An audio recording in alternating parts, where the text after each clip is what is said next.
Bonjour, bonjour, bienvenue sur le plateau de Bâti Journal TV. Nous sommes à Lyon, salon Eurobois 2022 et avec mes 4 invités, nous allons parler prévention des risques. On va voir comment dans les ateliers à la fois de charpente, de construction bois et de charpente bois, ce qu'on met en place pour la prévention des risques. À ma gauche, pour en parler, Axel Bérardier, bonjour. Bonjour. Vous êtes référente SSE chez Ossabois. Je vais vous demander deux choses, de nous présenter Ossabois et de nous dire ce que ça veut dire SSE. Donc, Ossabois est une entreprise qui fabrique des bâtiments en ossature bois, avec la particularité de fabriquer les murs et les modules en usine, en hors site, et puis ensuite de faire le montage sur chantier. Voilà, donc avec pas mal de problématiques prévention sur les chantiers et à l'usine. SSE, ça veut dire quoi? C'est santé, sécurité, environnement. À côté de vous, Véronique Béraud, bonjour. Bonjour. Vous êtes responsable QSE chez Ossabois et QSE. Donc qualité, sécurité, environnement. Voilà, et donc c'est la même entreprise. C'est la même entreprise. À côté de vous, Christelle Médina, bonjour. Bonjour. Vous appartenez au groupe Minot. Le groupe Minot, qu'est-ce que c'est? Groupe Minot, c'est une entreprise familiale qui est née en 1914 et aujourd'hui on fait de la conception, fabrication et pose de charpente bois, on fait de la couverture, on fait de la zinguerie, on fait de la surélévation de toiture par ossature bois et on va prochainement faire du lamellé-collé. Voilà, donc une entreprise dynamique. Exact. À côté de vous, monsieur Frédéric Fayard, bonjour. Bonjour. Frédéric Fayard, vous êtes ingénieur conseil prévention à la CARSA. Oui. Rhône-Alpes. Oui. La CARSA, qu'est-ce que c'est? Enfin, on ne présente pas normalement. Alors, quoi pour les entrepreneurs que nous sommes?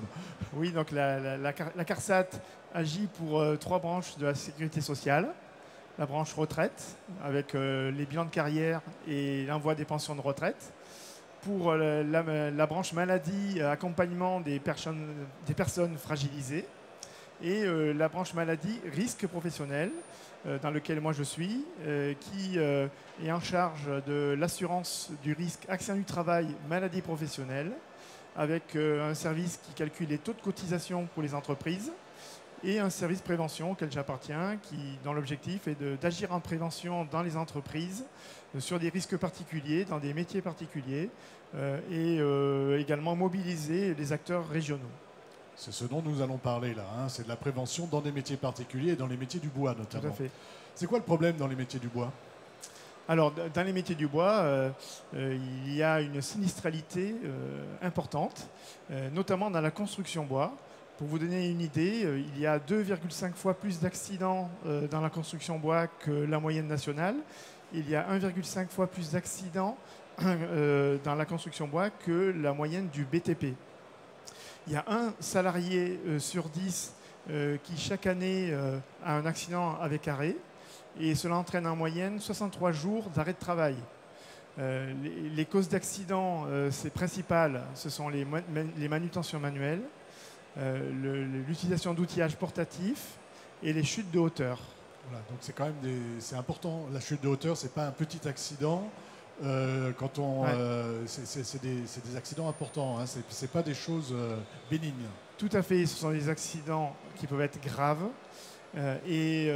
Donc ça entraîne des coûts directs en termes de taux de cotisation pour les entreprises qui est très important dans le domaine de la construction bois. Donc il peut pénaliser l'activité, bien sûr.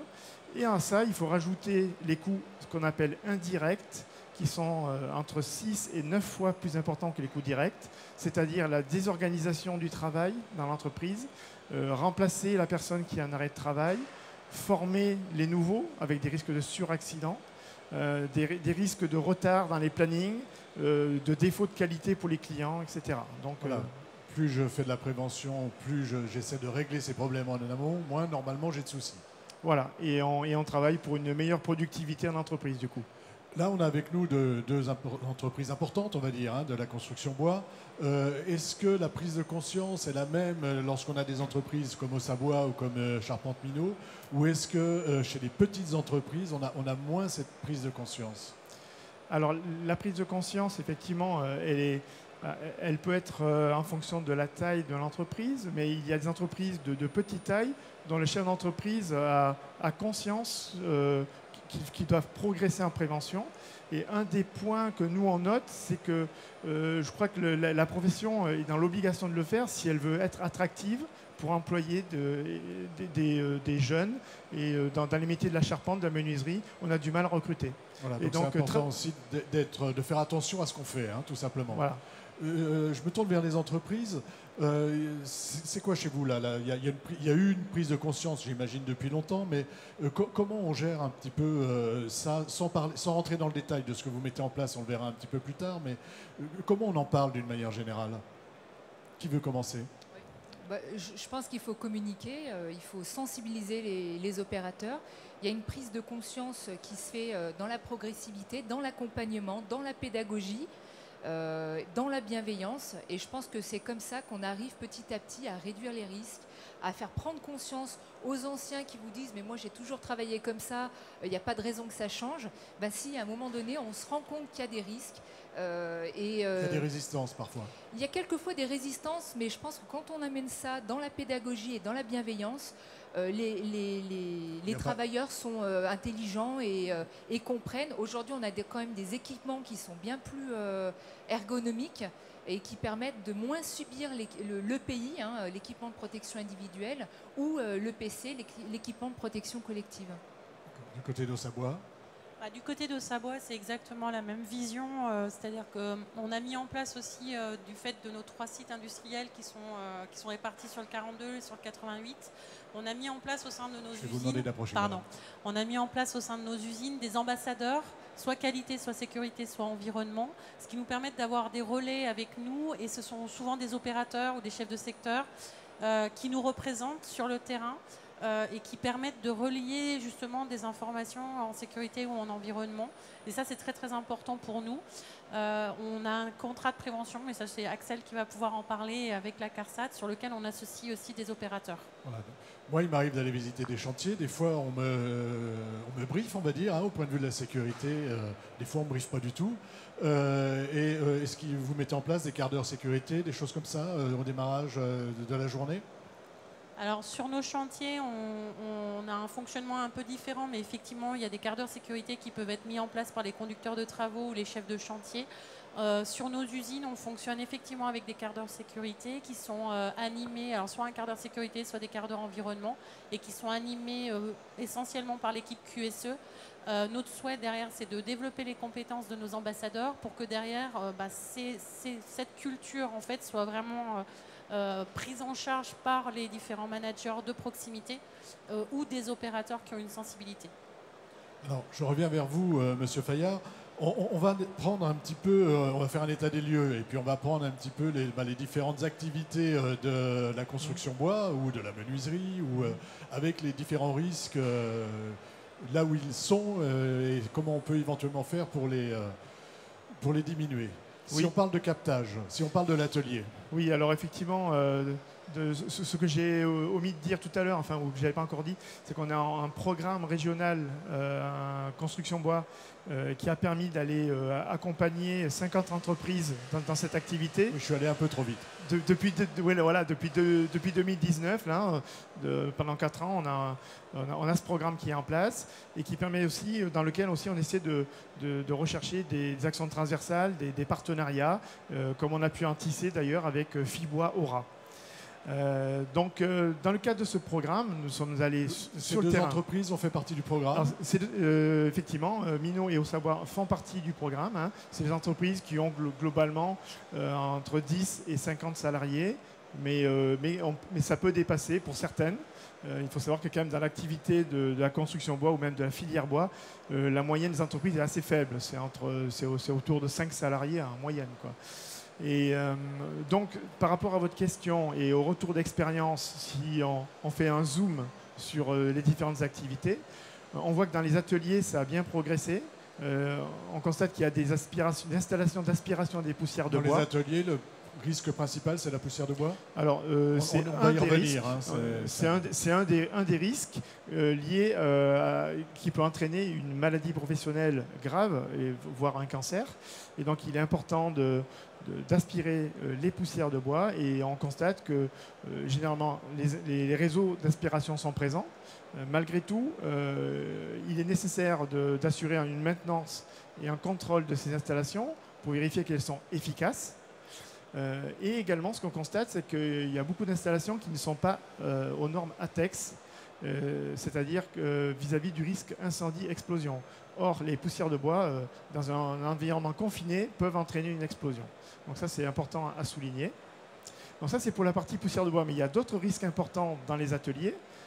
Par exemple, les risques liés à la manutention manuelle. Et dans les activités construction bois, il y a des zones dédiées de montage d'éléments préfabriqués. Donc souvent c'est bien à part. Ce qui manque, c'est des moyens de manutention adaptés tels que des ponts roulants ou alors des études ergonomiques appropriées pour réduire les postures contraignantes lors des opérations d'assemblage, de clouage, d'agrafage qui peuvent entraîner des accidents bien sûr, mais également des maladies professionnelles de type troubles musculo-squelettiques à long terme. Donc ça, c'est pour l'atelier. C'est pour l'atelier. Alors maintenant, vous avez parlé d'un... Il y en a d'autres. Il y a également, il ne faut pas oublier quand même les machines à bois qui sont des machines dangereuses voilà, et qu'il faut maintenir en sécurité parce qu'il peut y avoir des accidents très graves vis-à-vis de ces machines. Voilà. Ça, c'est dans l'atelier. Voilà. Alors après, pour les chantiers, il y a encore beaucoup de travail à faire. On constate que certaines entreprises mettent en place des méthodologies avec la mise en place d'échafaudages avant montage des éléments préfabriqués, par exemple. Mais globalement, il y a encore beaucoup de travaux qui sont réalisés avec des protections collectives contre les chutes de hauteur qui sont insuffisantes. Il y a des travaux de faible hauteur qui sont réalisés encore trop souvent à l'échelle ou à l'escabeau, entraînant des risques importants de chute de hauteur et d'accidents graves. Alors qu'il faut que les entreprises mettent en place des plateformes individuelles roulantes, des échafaudages roulants, utilisent des nacelles, dans le but de travailler en sécurité et de manière performante et efficace. Tout ce que vous me dites, je le comprends bien, je l'entends bien, et les chefs d'entreprise, j'imagine, avec qui vous discutez, l'entendent bien, mais aller mettre une plateforme ou une nacelle lorsque je dois, à l'échelle, aller rapidement faire quelque chose, et puis finalement, je ne le fais qu'une fois dans la journée, ou même qu'une fois sur le chantier, est-ce que c'est vraiment raisonnable ? Alors, quand c'est une opération de mise en place d'éléments préfabriqués, ça ne va pas durer, ce n'est pas instantané. C'est une opération qui doit être prévue, organisée en amont pour savoir dans quel sens on va monter les modules. Donc, il faut prévoir les plateformes individuelles roulantes sur chantier avant que les équipements soient livrés. Et donc, ce sont des équipements, s'ils sont bien utilisés et que l'entreprise est bien organisée dans le timing de montage, qui pourront être efficaces et qui vont rendre service à l'opérateur. Maintenant, si le chantier est désorganisé, que le stockage des matières premières et des palettes est au milieu de la zone où on doit monter les éléments préfabriqués, évidemment, on ne pourra pas mettre en place de plateforme individuelle roulante, donc on sera obligé d'utiliser une échelle. Voilà, il y a vraiment besoin d'organiser son chantier en amont, de réfléchir à tout ce qu'on va pouvoir mettre en place en termes à la fois pour son organisation, pour bien travailler tout simplement, mais aussi pour travailler en sécurité. Tout à fait. Je voudrais que vous nous rappeliez aussi qu'il est important de réfléchir d'abord au collectif avant l'individuel, si mes souvenirs sont bons, pour avoir travaillé un peu avec l'OPP-BTP. Oui, bien sûr. Effectivement, quand on parle de mise en place d'échafaudage de pieds, périphérique, on va travailler sur une protection collective en amont. On n'attend pas que les éléments soient livrés sur chantier pour poser ces échafaudages. Quand je parle de plateforme individuelle roulante, on est sur une protection collective également. Donc c'est tous ces éléments-là qu'il faut travailler et s'approprier, mais c'est une culture sécurité aussi qu'il faut mettre en place dans l'entreprise. Et il faut que l'employeur soit convaincu que ça va contribuer à une meilleure sécurité pour ses salariés et une meilleure efficacité pour le travail. Et également, par rapport à ce que je disais, ce sera aussi un gage d'attractivité et de garder son personnel. Parce que sinon, un apprenti qui vient et qui va travailler avec des risques de chute de hauteur importants ne va peut-être pas rester dans son entreprise. très concrètement, est-ce qu'il y a des aides? Est-ce que les entreprises peuvent se faire aider? Alors je sais que ça existe hein, via l'OPP-BTP, mais est-ce que via la CARSAT, ce sont des choses qui existent aussi? Comment vous travaillez avec les entreprises et comment vous les aidez éventuellement à financer? Alors effectivement, il y a des aides financières. Là, vous pouvez vous rendre sur le site de la CARSAT Rhône-Alpes pour voir qu'il y a des aides pour les entreprises de moins de 50 salariés, d'une part, qui sont des subventions prévention TPE. Il y a toute une panoplie d'aides qui sont reliées par les CARSAT, mais qui proviennent du national, de la Caisse nationale d'assurance maladie, et qui, en fait, on reroute vers le site amélie.fr pour ces aides. Mais elles sont gérées après en local. Donc il y a des aides dans le domaine des troubles musculo-squelettiques, dans le BTP. Et en Rhône-Alpes, on a une aide également régionale adossée à notre action régionale construction bois. Donc ça, c'est pour les entreprises de moins de 50 salariés. Les entreprises peuvent avoir droit à une aide maximum de 25 000 €. Ensuite, pour les entreprises de moins de 200 salariés, il y a également possibilité de mettre en place un contrat de prévention. Et là, ce sera des aides un peu plus au cas par cas, mieux étudiées avec un dossier technique. Et on va rentrer un peu plus dans le détail. Dans ce cas-là, il y a un accompagnement de la CARSAT qui va intervenir dans l'entreprise pour élaborer le dossier avec l'entreprise. Donc on n'est pas tout seul. Non. On va aller voir comment ça se passe dans la vraie vie. Et on va commencer par l'atelier. Avec vous aviez, alors vous avez beaucoup, j'imagine, de problématiques prévention, mais là vous avez ciblé les poussières. Expliquez-nous, plantez-nous le décor d'abord de ce que ça veut dire chercher des poussières et éviter qu'il y ait de la poussière à l'atelier. Alors la poussière de bois, c'est assez pernicieux parce que le bois, dans l'inconscient collectif de la plupart des gens, c'est une matière noble, ça sent bon. Du coup, on prend peu de précautions. On n'est pas sensibilisé. Finalement, comme ça sent bon, comme le bois a une bonne image, il n'y a pas de raison que la poussière de bois soit nocive. C'est exactement ça. C'est pas un solvant. C'est exactement ça. Et la transformation du bois génère de la poussière. Et cette poussière aujourd'hui, on sait, c'est par retour d'expérience, que c'est dangereux. C'est un CMR, c'est un cancérogène, mutagène et toxique pour la reproduction du groupe 1. Et donc, c'est une substance qui est soumise à VLEP, valeur limite d'exposition professionnelle. On l'a associé à 1 mg par mètre cube d'air sur une journée de 8 heures. Groupe 1, c'est cancérogène sûr. Cancérogène sûr. C'est un cancérogène sûr, oui, certain. Sûr et certain, il n'y a aucun doute là-dessus. Oui. C'est un cancérogène avéré. Complètement. Il y a même des cancers de l'ethnoïde qui sont liés directement aux poussières de bois. Oui, tout à fait. Oui, c'est un cancer connu et qui est consécutif à une exposition prolongée aux poussières de bois. Exact. Du coup, pour l'industriel, qu'est-ce que ça a comme impact? C'est que globalement, on est soumis à un contrôle réglementaire périodique, donc une fois par an. On va faire un contrôle de l'exposition des salariés aux poussières de bois et on va également vérifier que la performance des réseaux permet justement de réduire les risques. Voilà, donc on passe par un organisme de contrôle pour réaliser ce genre de prestations. Derrière, on constitue des groupes d'exposition homogènes où on va identifier 3 salariés par groupe d'exposition homogène. C'est-à-dire globalement, on va identifier 3 salariés qui ont la même pratique, donc dans le même atelier, et on va vérifier statistiquement les résultats qu'on obtient.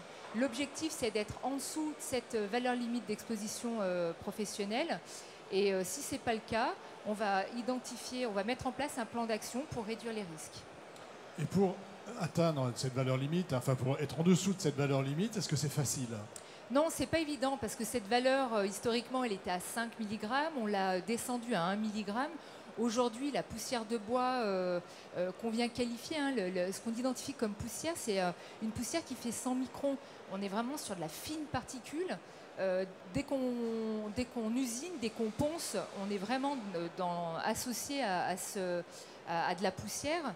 Et aujourd'hui, c'est la combinaison de plusieurs actions qui vont veiller à ce qu'on soit en dessous de cette valeur limite d'exposition professionnelle. Et c'est ce que vous avez mis en place chez vous. Exactement. Alors expliquez-nous justement cette chaîne.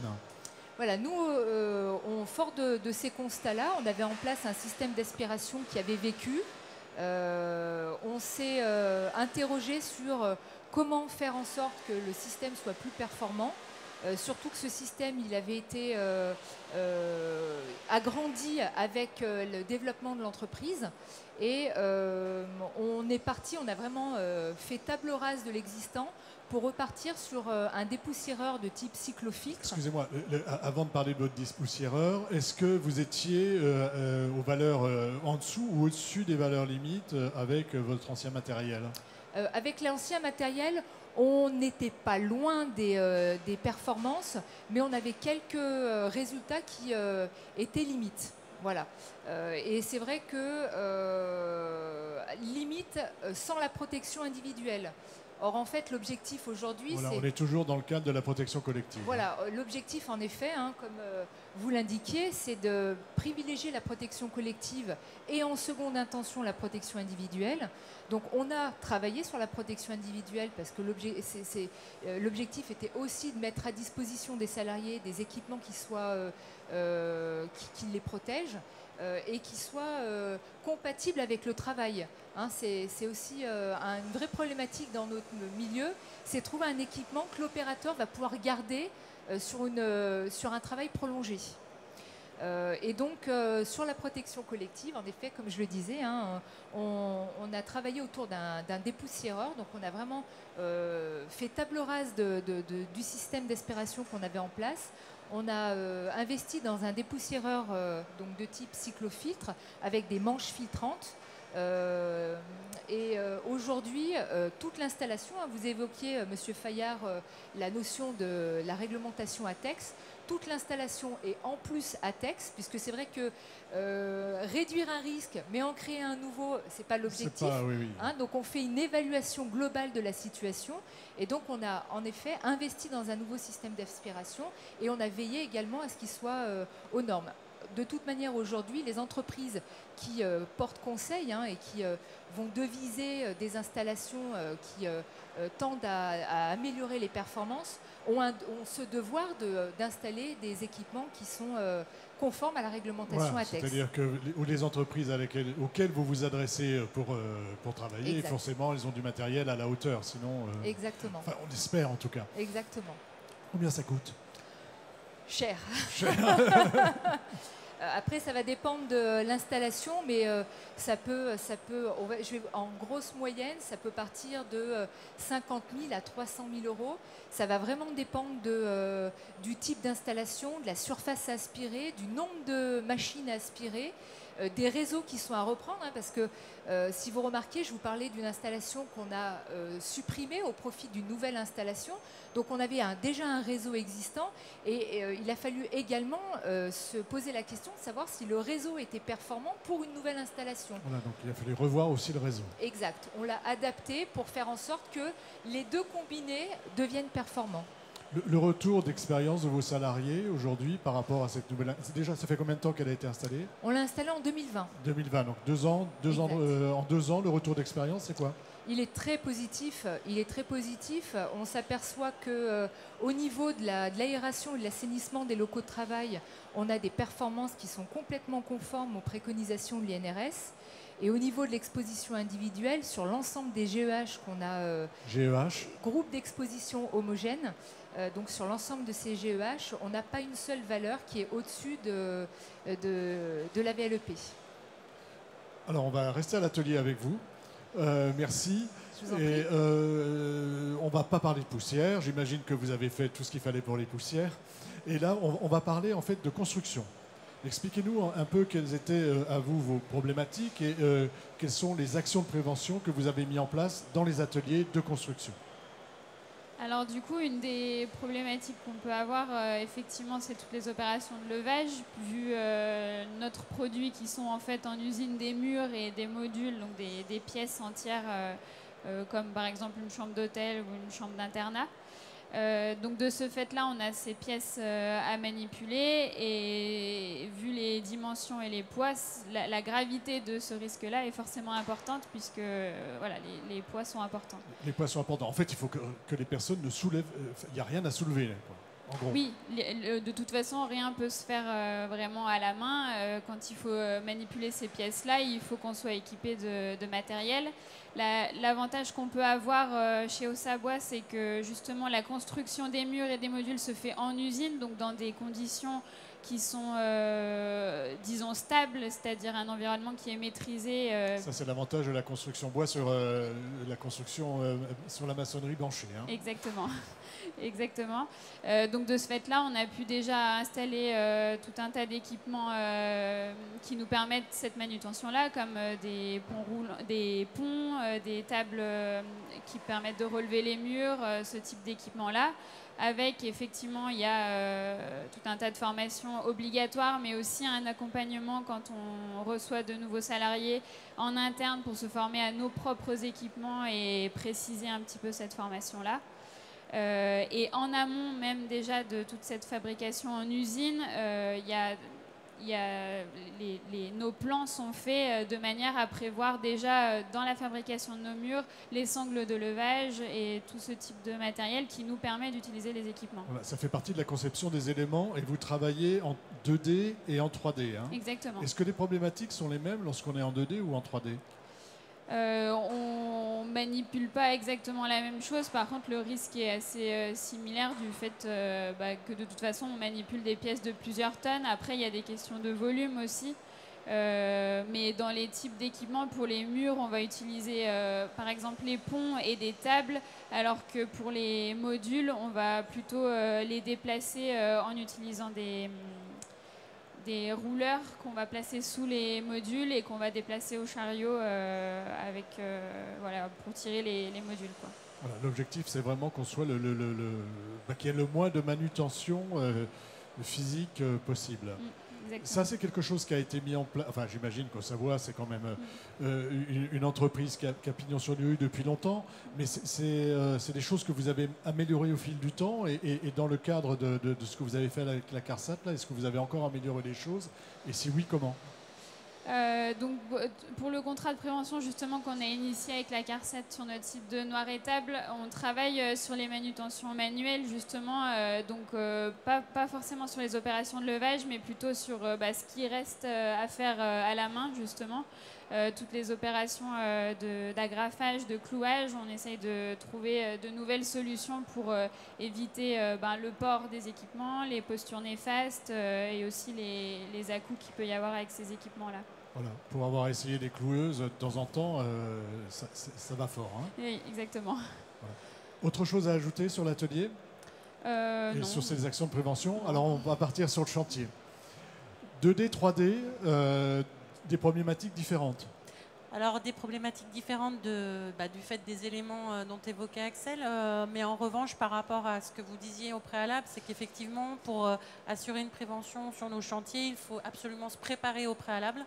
Et vraiment ce qui est le plus important pour nous, c'est plus on va se préparer en amont, c'est avec une visite, pour voir un peu comment va se dérouler le chantier. Il faut aller voir sur place. Hein, voir sur place. Donc les conducteurs de travaux, en l'occurrence, prennent en charge ces éléments-là et nous les aidons quand c'est possible, effectivement, de vraiment travailler sur le PPSPS, donc le plan de prévention spécifique du chantier.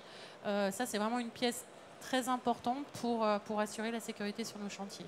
Et que ce soit sur le 2D ou sur le 3D, la méthodologie avec un classeur sécurité bien adapté au sein d'Haussabois, qui donne une vraie méthodologie pour les conducteurs de travaux, les chefs de chantier, de vraiment, étape après étape, que ce soit en amont et pendant le chantier, ils aient tous les outils nécessaires pour assurer la sécurité sur nos chantiers. Et nous, au préalable, on fait aussi des audits. On fait beaucoup des audits terrain, donc on a des audits SSE aussi bien en usine que sur les chantiers, avec une grille d'audit que l'on a travaillé avec les équipes pour pouvoir mensuellement, donc on fait un audit mensuel par usine et un audit mensuel sur un chantier. Et avec cette grille, ça nous permet d'évoluer nos risques et de nous améliorer en continu. De voir où vous en êtes, de voir là où ça a pêché un petit peu et comment vous pouvez l'améliorer. Tout à fait. Ça se fait. Combien d'usines, Haussabois? 3 usines, 3 sites industriels, donc 2 sur le 42 et 1 sur le 88, et des chantiers sur toute la France. Chantiers sur toute la France. Donc ça veut dire qu'il faut transférer de l'atelier au chantier. Tous les éléments qui sont construits dans les usines se transfèrent et s'opèrent comment? Alors le transfert pour la partie des murs ossature, quand c'est un chantier dit uniquement 2D, se fait sur portique. Donc de notre atelier, hein, tout le levage de nos murs de l'atelier directement posé sur portique avec un système donc, de sangle et d'attache du mur sur le portique qui est sécurisé, où on a des process et des modes opératoires qui sont éprouvés et qui ont été travaillés aussi avec notre service méthode. Et puis sur les modules, donc comme le disait Axel, à la sortie d'usine, donc les modules sont mis sur des rouleurs, des plateformes roulantes pour pouvoir sortir nos modules à l'extérieur, et ensuite tout le levage du module va se faire uniquement par des engins de manutention de levage, donc adaptés bien sûr au poids de nos modules, ou ça peut être aussi des fois, ça nous est arrivé récemment avec une grue positionnée sur l'usine pour pouvoir lever le module en sécurité, et tout est fait au niveau des attaches depuis le sol. Et on utilise effectivement aussi beaucoup de plateformes élévatrices, donc des piles avec nos opérateurs en usine, et tous les engins donc, qui sont les nacelles qui sont utilisés systématiquement. Il y a une obligation d'avoir à minima le CACES, et puis on renouvelle et on vérifie les autorisations de conduite régulièrement. Le CACES, pour ceux qui ne le sauraient pas? Alors c'est le CACES en fait, alors j'ai pas l'acronyme en tête. Un certificat d'aptitude en fait à la conduite. C'est ça. Et du coup, on fait passer systématiquement les formations chaque personne qui doit utiliser l'équipement. Un équipement a obligatoirement le CACES. Exactement. Là, on a transféré donc sur des camions. Oui. On va sur la route. Là aussi, il y a peut-être de la prévention, mais c'est peut-être des transporteurs indépendants de Haut-Savoie. Tout à fait. Donc on travaille effectivement pour aussi nous améliorer sur ce point-là, mais depuis quelques temps, on a retravaillé notre process d'assurer que les protocoles de sécurité pour toutes les opérations de chargement usine et de déchargement sur chantier soient effectifs. Donc on travaille conjointement toujours avec de l'usine et le conducteur de travaux. C'est vraiment un travail conjoint, un travail d'équipe. Ça, c'est essentiel pour la prévention. Et on travaille avec notre responsable logistique pour assurer que les protocoles de sécurité soient faits pour nos chantiers. On arrive sur le chantier, les éléments 2D ou 3D arrivent. Comment ça se passe sur le chantier? Alors sur le chantier, on va dire que les opérations sont quasiment identiques, même si effectivement soit l'équipement arrive sur portique ou c'est un module complet qui arrive. Toutes les opérations vont se faire à la nacelle pour désangler les murs ou au sol quand on va mettre en place directement les sangles. Tout se fait au niveau des modules aussi, à même le sol. Et puis on va mettre sur les modules, on va utiliser ce qu'on appelle des crochets automatiques de levage, et qui vont nous permettre en fait, une fois qu'on va avoir posé le mur, de désangler notre module une fois qu'il est bien positionné, sécurisé, directement en fait avec un chef de manœuvre qui va désangler le mur. Voilà, personne ne monte sur le module pour aller enlever les sangles et décrocheter. Il n'y a plus du tout ce type de choses. Ça, c'est pour l'ensemble de vos chantiers. Oui, tout à fait. Et ça, c'est des choses qui ont été mises en place avec la CARSAT, enfin dans le cadre de ces opérations de prévention dont on a parlé tout à l'heure? Sur la partie chantier, dans le cadre de ce sont des choses qui ont été mises en place depuis plusieurs années. Depuis que Haut-Savoie fait du modulaire, on a vraiment cherché à travailler justement ces opérations de manutention pour éviter ces risques et les supprimer même. Et on a réussi avec un prestataire qui est Ludwig Hook en fait, à travailler avec ces crochets automatiques de levage. Je crois qu'ils sont présents d'ailleurs sur Ils sont présents ici sur Eurobois. On a fait un bon tour d'horizon? Je pense. Monsieur Fayard. Non, je voulais juste ajouter une petite précision. Effectivement, notre action, notre programme régional nous a permis aussi de déceler des bonnes pratiques dont fait partie, où maintenant peuvent témoigner Mignot et Haut-Savoie. Et concernant ces crochets radiocommandés, c'est des bonnes pratiques qu'on essaie de promouvoir du coup, notamment dans le cadre de nos aides régionales. Une entreprise qu'on peut aider à acheter une grue ou une grue auxiliaire, on lui demande d'acheter en même temps. Enfin, on veut bien l'aider financièrement. Voilà, mais à condition qu'il y ait des crochets. Voilà, à condition qu'elle se procure également des crochets radiocommandés pour essayer de forcer à la pratique de ces crochets qui ne sont pas forcément connus. Et j'ai un exemple en tête d'une entreprise en Haute-Savoie qui s'en est procuré par ce biais-là et qui en est très content, quoi. Bah, écoutez, je trouve qu'on a fait un bon tour d'horizon. On a eu 2 exemples, on a vu ce que vous faisiez. On arrive au terme de notre échange. Je vous remercie d'être venu sur le plateau de Bâti Journal TV pour nous parler donc, de prévention et de nous montrer ce que vous faites sur le chantier et dans les ateliers. C'est donc une émission à retrouver sur notre site internet Bâti Journal, comme toutes les émissions que nous tournons ici sur Eurobois, mais à retrouver également sur les sites de nos partenaires que sont le magazine Woodsurfer, Eurobois 2022 et France Bois Forêt. Merci à vous. Merci beaucoup. Merci. Merci. Merci.